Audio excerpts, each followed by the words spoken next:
안녕하세요. 골고루 담았습니다. 당신만을 위한 하루 시사 김성환의 시사야.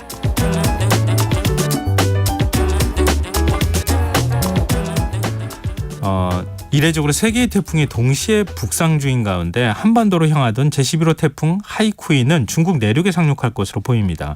하지만 지난 30일에 발생한 제12호 태풍 기러기가 변수인데요. 이 태풍의 크기와 이동 경로가 어떻게 될지 이재정 K웨더 예보팀장 연결해서 얘기 나눠보도록 하겠습니다. 팀장님 안녕하십니까?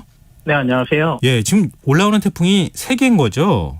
네, 지금 총 3개의 태풍이 북상 중에 있는데요. 네. 지난달 24일에 만들어진 제9호 태풍 사올라 같은 경우는 강한 세력을 유지한 채 중국 홍콩 인근 바다에 위치하고 있고요. 예. 이후 제10호 태풍 담레이가 소멸하긴 했지만 제11호 태풍 하이쿠이와 제12호 태풍 기러기까지 총 3개의 태풍이 태풍의 세력을 유지한 채로 현재 북상 중에 있습니다.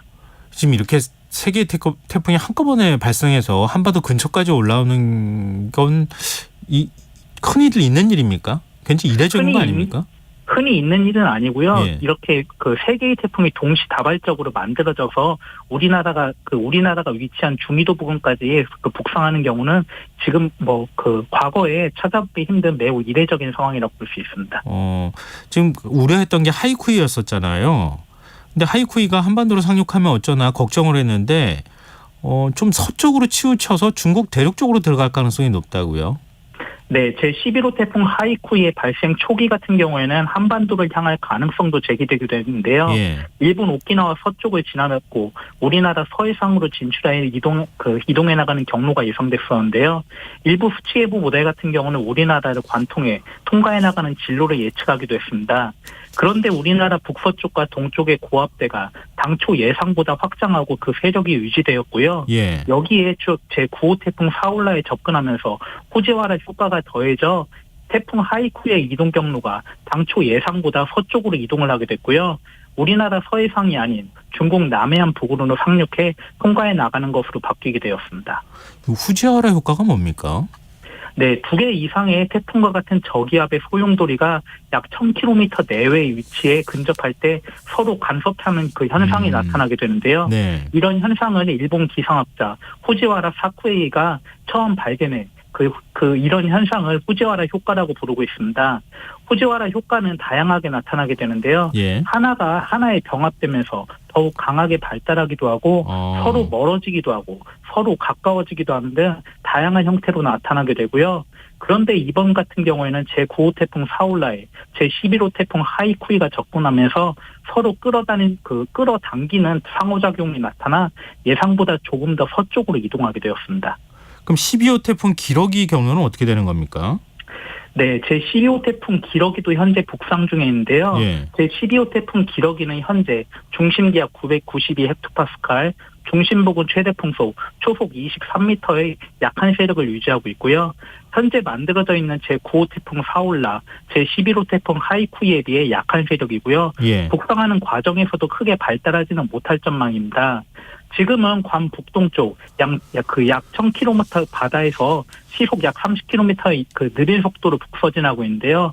내일과 모레는 일본 도쿄 남쪽 먼 바다를 지금과 비슷하거나 다소 약해진 세력으로 지날 전망이고요. 네. 모레 밤 동안에는 그 세력이 더욱더 약해져 어느 내륙에도 상륙하지 못한 채 일본 남쪽 바다에서 소멸할 전망입니다. 그러면 세계 태풍 가운데 한반도에 직접적인 영향을 주는 태풍은 없는 겁니까? 네, 말씀하신 대로 제9호 태풍 사올라 같은 경우는 홍콩 부근으로 상륙할 것으로 예상되고 있고요. 제11호 태풍은 중국 남쪽, 그리고 제12호 태풍 같은 경우는 어느 내륙에도 상륙하지 못한 채 바다에서 소멸할 전망입니다. 그렇군요. 근데 지금 이렇게 태풍이 세 개나 한꺼번에 만들어져서 사실 좀 걱정할 만큼 한반도 근처까지 이렇게 올라온 건 맞잖아요. 네, 근데 맞습니다. 이렇게 태풍이 이런 방식으로 형성이 되고 뭐 또 소멸하고 경로를 이렇게 거쳐가면서 가는 거, 이런 건 왜 이런 현상이 나타나는 겁니까? 기후변화 영향 때문입니까? 네, 기후변화의 영향도 있을 테고요. 지금 현재 태풍이 만들어지기 좋은 조건이기 때문입니다. 앞에서도 말씀드린 바와 같이 태풍 같은 경우는 고온의 바다가 방출하는 에너지를 공급받아서 발달하게 되는데 예. 태풍이 만들어지는 해역의 바닷물 온도가 현재 예년보다 2에서 3도가량 높은 상황이고요. 또 이러한 바다의 위쪽과 아래쪽의 바람 속도가 다르게 되면 일자로 발달하지 못해 태풍으로 만들어지지 않게 되는데 지금 같은 경우는 대기 상하층의 바람 차이가 크지 않아서 태풍으로 발달하기 좋은 조건을 가지고 있습니다. 그러면 앞으로도 더 태풍이 많이 생겨날 수도 있는 겁니까? 네, 방금 하신 말씀은 맞는 말씀이고요. 일단 태풍 같은 경우는 연중 만들어지기 때문에 이렇게 만들어진 태풍 가운데서 우리나라 부근으로 이동하는 태풍은 일반적으로 여름철 동안 우리나라로 확장을 했던 북태평양 고기압의 가장자리를 따라 이동하게 되는데요. 네. 그런데 이 북태평양 고기압이 가을로 접어들면서 점차 그 세력이 약해져 후촉을 하게 되고요. 그렇게 되면은 저희가 태풍의 길이라고 하는 태풍의 이동 경로가 우리나라로 만들어지게 되면서 태풍이 언제든 우리나라로 이동할 수 있는 통로가 만들어지게 됩니다. 그렇기 때문에 북쪽에서 상대적으로 찬 공기가 남하하면서 예. 이 태풍의 이동 경로를 막는 10월 초가을 정도까지는 언제든지 만들어진 태풍이 우리나라로 북상할 가능성이 있기 때문에 앞으로 약 한 달 정도는 태풍에 대한 대비를 잘 하셔야겠습니다. 이거 걱정을 좀 더 나했더니 또 걱정이 더 커지는 것 같은 생각이 드는데요. 그럼 계속 지금 10월 정도까지는 태풍에 대한 경각심, 경계 이런 것들은 계속 가지고 있어야 되는 거네요. 네, 말씀하신 대로 앞에서도 말씀드렸다시피 북태평양 고기압의 가장자리를 태풍이 보통 이동을 하게 되는데요. 예. 방금 말씀드린 것과 같이 10월 초까지는 북태평양 고기압의 가장자리에 우리나라가 위치를 하기 때문에 언제든지 만들어진 태풍이 우리나라 그 부근까지 북상할 가능성이 높게 됩니다. 보통 가을 태풍 올라오면은 더 피해가 커진다 이런 얘기도 있잖아요. 가을 네, 태풍이 더 위력이 세기 때문에 그런 겁니까? 네, 일반적으로 가을 태풍의 위력이 더욱더 강하기 때문인데요. 일반적인 대기 같은 경우에는 8월이 가장 높은데 바닷물 온도 같은 경우는 열 용량 때문에 9월과 10월이 가장 높게 됩니다. 근데 태풍 같은 경우는 그 고온의 바다에서 방출하는 수증기를 에너지로 삼아서 더욱더 발달을 하게 되는데요. 근데 바닷물의 온도가 그 대기의 온도와 다르게 9월이 가장 높기 때문에 이 시기에 만들어진 태풍이 우리나라로 북상을 하게 되면 더욱더 강한 세력을 유지한 채 우리나라에 북상을 하게 됩니다. 그렇군요. 지금 남부 지역 중심으로 해서 또 지금 제주 지역에도 호우 경보가 발효되거나 이런 일이 벌어지고 있는 거잖아요. 그러면 태풍의 영향이 아닌 겁니까? 지금은 태풍의 영향이라기보다는 정체전선의 영향에서 지금 비가 많이 내리고 있다고 볼 수 있고요. 예. 다만 태풍의 전면에서 많은 양의 수증기가 공급되면서 이 정체전선이 보다 활성화되면서 그 제주도와 남해안을 중심으로 많은 비가 내리고 있습니다. 이게 가을 장마라는 말도 있잖아요. 근데 지금 비가 이런 식으로 계속 더 내리는 겁니까? 네, 말씀하신 것 같이 가을 장마가 해마다 차이가 있긴 하지만 네. 여름이 지나고 가을로 접어드는 시기에 많은 비가 내리게 되는 게 일반적인데요. 예. 여름철 우리나라를 지배하고 무더위로 몰고 온 태평양 고기압의 세력이 점차 약해지게 되고요. 그렇게 되면 북태평양 고기압이 위치하고 있던 자리로 우리나라 북쪽에서 상대적으로 차고 건조한 공기가 이동을 하게 됩니다. 이러한 과정에서 서로 성질이 다른 두 공기가 만나는 경계를 따라 여름철 장맛비를 뿌리는 것 같은 정체전선이 만들어지게 되고요. 그 정체전선의 위치에 따라 해마다 지역을 달리하면서 가을 장마라고 불리는 다소 많은 비가 내리게 되는데요. 올해 같은 경우에는 태풍의 전면에서 만들어진 수증기가 공급된 정체전선이 현재 남해안과 그 제주도 지방에 위치하고 있으면서 예. 이 지역을 중심으로는 모레까지 최고 120mm 이상의 많은 비가 더 내릴 전망입니다. 그럼 주말에는 어느 정도 비가 내리는 겁니까?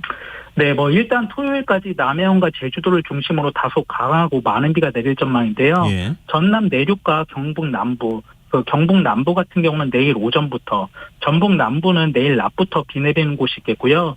이러다 모레 일요일에는 이 비가 강원도를 제외한 전국으로 확대될 전망인데요. 예. 다만 일요일에 내리는 비 같은 경우에는 오랜 시간 지속되지 않고 강한 비로 내리기보다는 산발적으로 흐린 가운데 내렸다 그쳤다 하는 형태가 이어지면서 낮 동안에 소강 상태를 보이는 곳도 많을 전망인 만큼 주말 계획 세우시는 데는 이 점 참고하시면 좋겠습니다. 주말은 거의 전국적으로 비가 내린다. 특히 일요일은 그렇게 비가 내린다고 좀 생각을 좀 하고 있어야 되겠군요.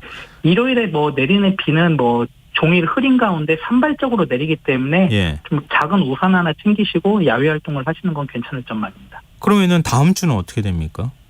네, 주말 동안 내리는 비가 잠시 소강 상태를 보이다 월요일 같은 경우에는 제주도와 남해안, 화요일에는 수도권을 제외한 전국에 다시 한번 비 소식이 있는데요. 그 비가 그치고 나면 예년 이맘때의 초가을 날씨를 기대해도 좋을 전망이고요. 다음 주 서울을 기준으로는 기온 같은 경우 최저 23도 내외, 최고 29도 내외로 예년보다 조금 높은 정도의 분포를 보이면서 활동하기 좋을 전망입니다. 그럼 올가을에 비가 이렇게 자주 내리는 현상이 나타날 가능성이 있습니까? 네, 앞으로 올 가을 전체적으로 예상을 하기엔 조금 어려운 부분이 있지만 예. 9월달 같은 경우는 초반까지는 앞으로도 언제든지 저기압이 진화의 가능성이 높기 때문에 예. 앞으로도 이런 형태의 비는 잦을 전망입니다. 그렇군요. 근데 시간이 많이 남지는 않았는데요. 좀 궁금한 게 있어서요. 한반도 기후가 이제 완전히 바뀐 겁니까? 지금 계속적으로 한반도뿐만이 아니라 전 지구적으로 기후변화로 인한 지구온난화 현상이 나타나고 있고요.